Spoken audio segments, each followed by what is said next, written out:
Qui vivra verra. Les Zaïre est le berceau de l'humanité. Donc,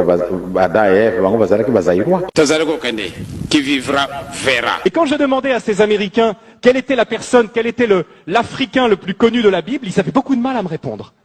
Un Africain? Un Africain dans la Bible? L'Africain le plus connu. Et à votre avis, tenez, qui est l'Africain le plus connu de la Bible? Abraham, pas tout à fait. J'entends pas le nom que je cherche.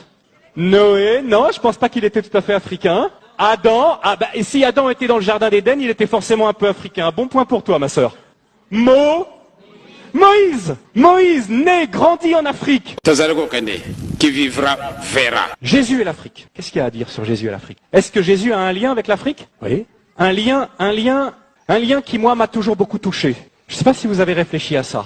Jésus a eu 2 connexions dans sa vie avec l'Afrique. Deuxième connexion, un peu plus difficile à trouver. À la fin de sa vie, dans ses dernières heures, qui c'est qui porte sa croix? Simon de Cyrène. Qui est Simon de Cyrène?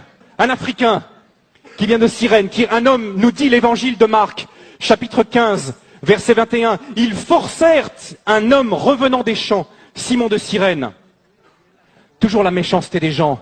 Quand on veut faire du mal à quelqu'un, qui on prend? On prend l'Africain. Quand on veut réduire en esclave quelqu'un, qui on prend? On prend l'Africain.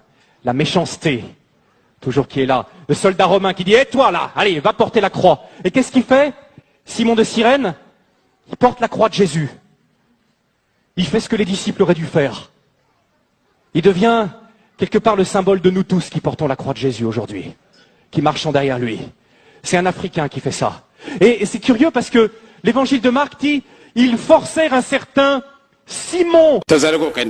Qui vivra verra. J'étais aux États-Unis et je parlais sur ce sujet avec un petit groupe de personnes qui semblaient ignorer complètement que l'Afrique se trouvait dans la Bible. Et je leur demande comme ça, je leur dis, mais est-ce que vous savez où se trouvait le jardin d'Éden?